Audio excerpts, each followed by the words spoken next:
Hello, my name is George. This is GLLR Cars. Welcome to the channel. Today we're talking the BMW X2.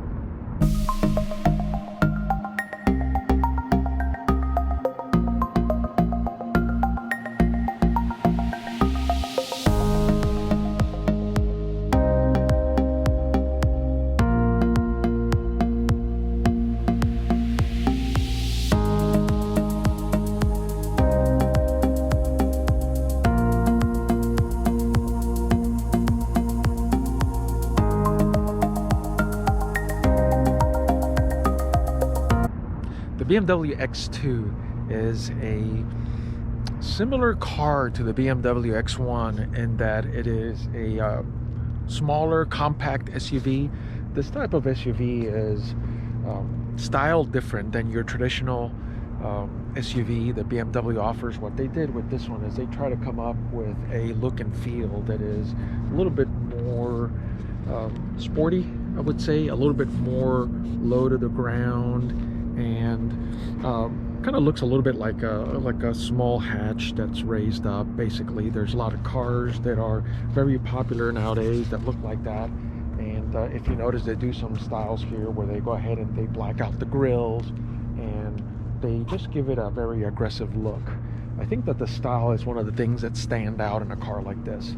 The other thing that I like about it is because of its size, it is a car that it should feel much more nimble than a car like the X1. So that's something that we'll see on the driving section of it. It's got a few other little cues, like I like the touch where on this 3/4 panel back here they put the BMW logo and the angles that it has in the back.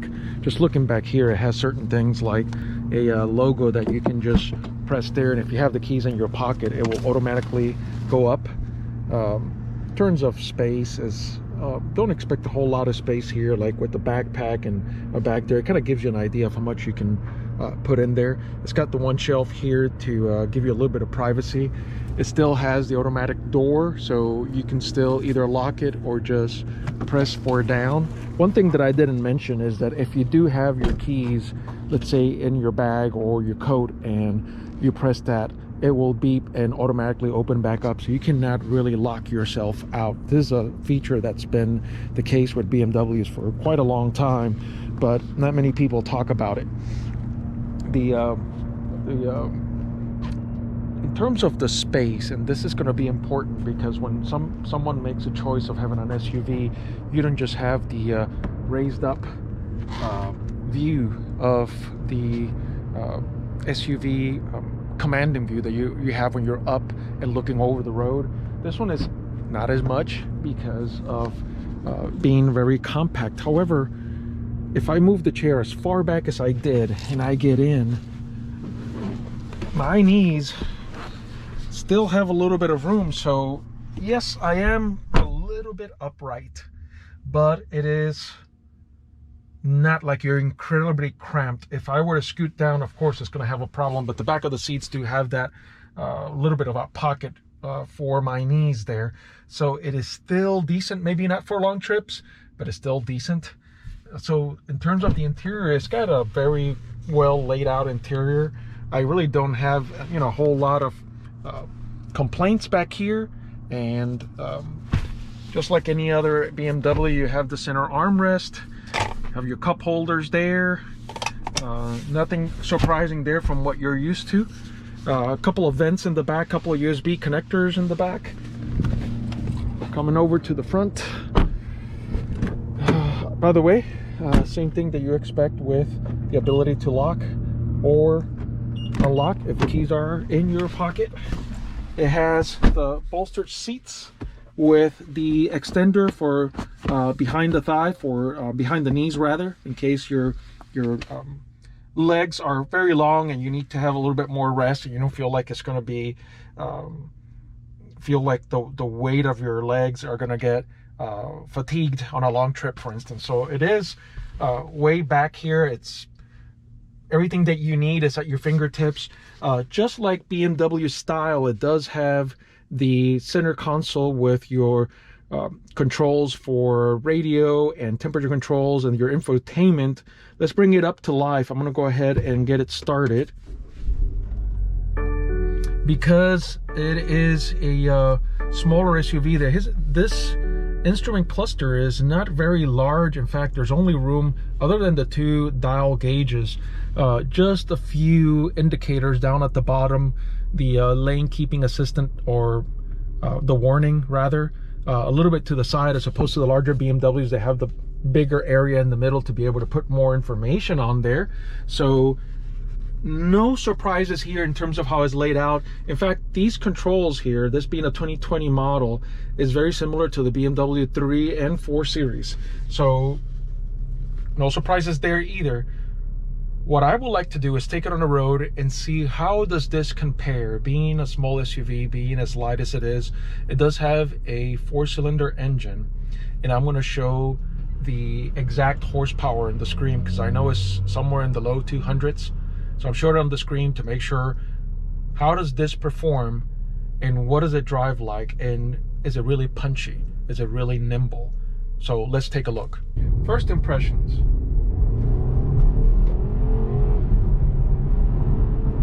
Very punchy, surprisingly very punchy. So the amount of power delivery to this car, because it's the lightweight, it really jumps whenever you're driving it. And now, for instance, I'm letting it just go a little bit slow.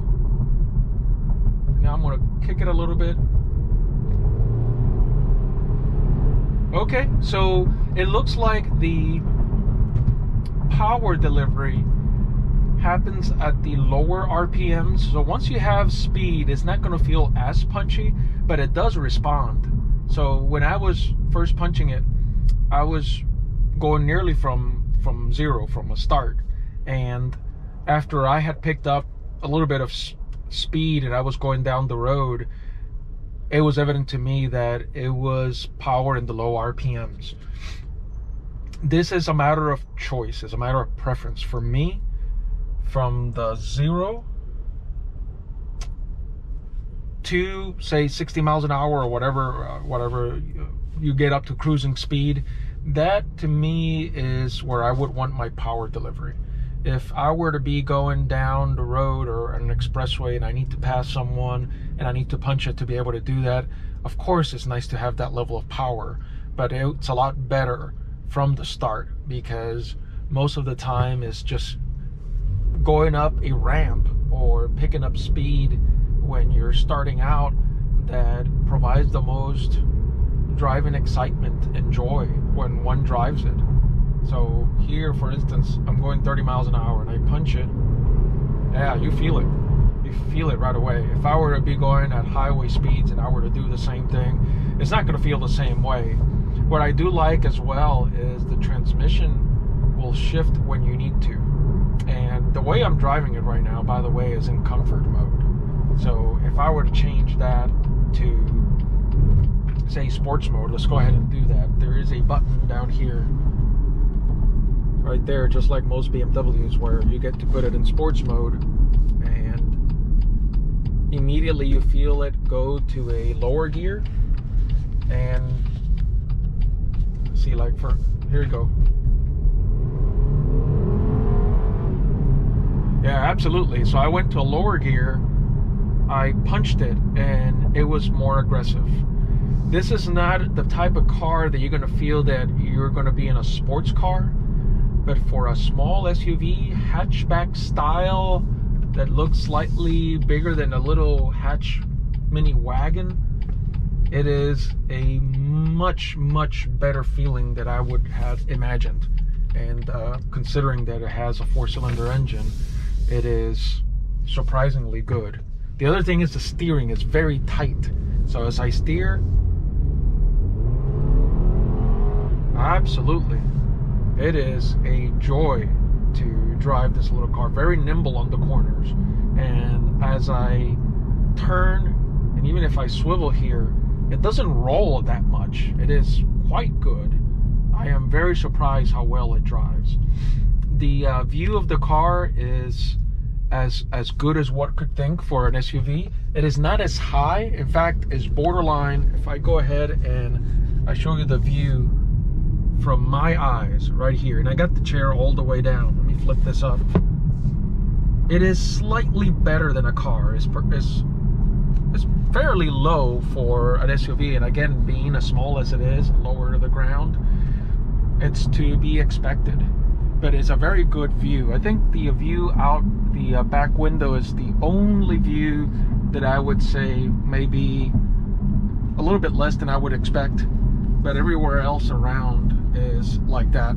Got a nice little moon roof up there, so I'm gonna go ahead and crank that up to get that opened.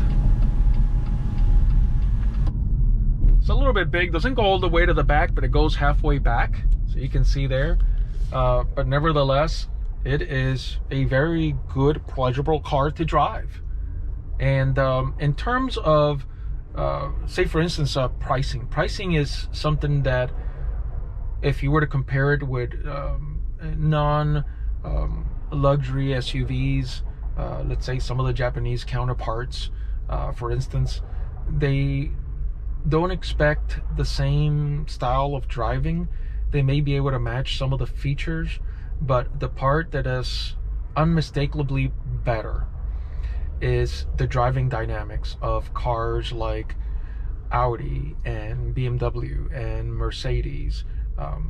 There is a reason why those cars cost more money, and I could tell the minute I got in and I was punching it and making turns and even, you know, doing something as simple as doing a U-turn, how narrow that radius is to turn. You can tell that a lot of thought went into engineering the car better than many other of its competitors, or at least the ones that are not in the luxury market and the luxury segment don't catch up to that. So very pleasurable to drive. So the infotainment system, even though you can operate it with the iDrive knob, so you basically can go here and just from the home screen select different general areas like communication, vehicle notifications, connected drive, navigation, etc. It is the style that is now touchscreen, so you can just touch through those because of the distance from my arm being as far as it is, and maybe not as convenient, at least from a passenger perspective who's not driving, could be doing this. So I still use the iDrive quite a bit, and it allows me to get to what I need to fairly well enough. It's not the best there is, but it's, for me at least, as usable. This is a feature where I like that they're actually providing options to the user, where now the user can swipe, or and by the way, you can also move those icons. So if I don't want the navigation there and I need to move it elsewhere, I can go ahead and move it, you know, down here, etc. So that is something that it does offer as an option. So kudos to BMW for at least getting this option for the users nowadays. Now, I might have mentioned about pricing. So a car like this starts at around $35,000 to $36,000 base, and it moves up. You can spec it up all the way to $45,000. I usually am not one who would advise others to spec it out to every single feature that you can get, because in the end what you end up doing is overpaying a little bit for something that is really not required as it is. It already comes with a good engine. It has navigation, it has leather seats, it has a number of features that already come with the car that even like the wheels, for instance, you're not going to get some cheap hubcaps or anything like that. You already have a lot of features that the car is going to have that will more than satisfy your needs. I think that some of the nuances that you can whether or not decide to pay for is something that I wouldn't recommend. So I probably wouldn't be in the $40,000 range.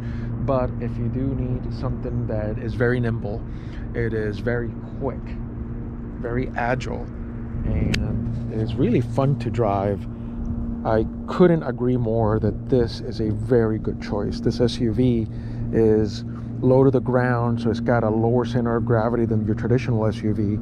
It is economical because it does not have like a V8 or even a V6 or a 4-cylinder engine. You're going to get good gas mileage even if you punch it a little. But if you don't punch it and you drive it somewhat easy, it's going to be a very good choice.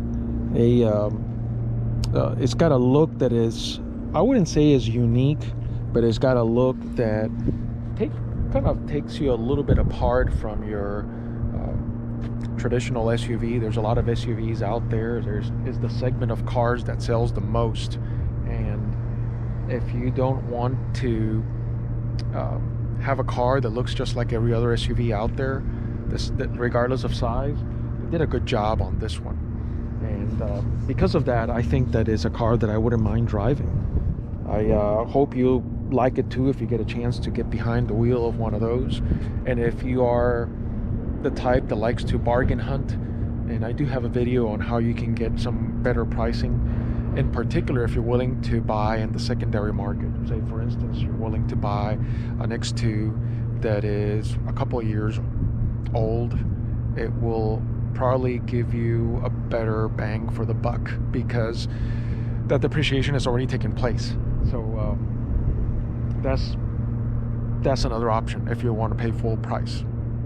My name is George. This is GLLR Cars, and as always, drive safe.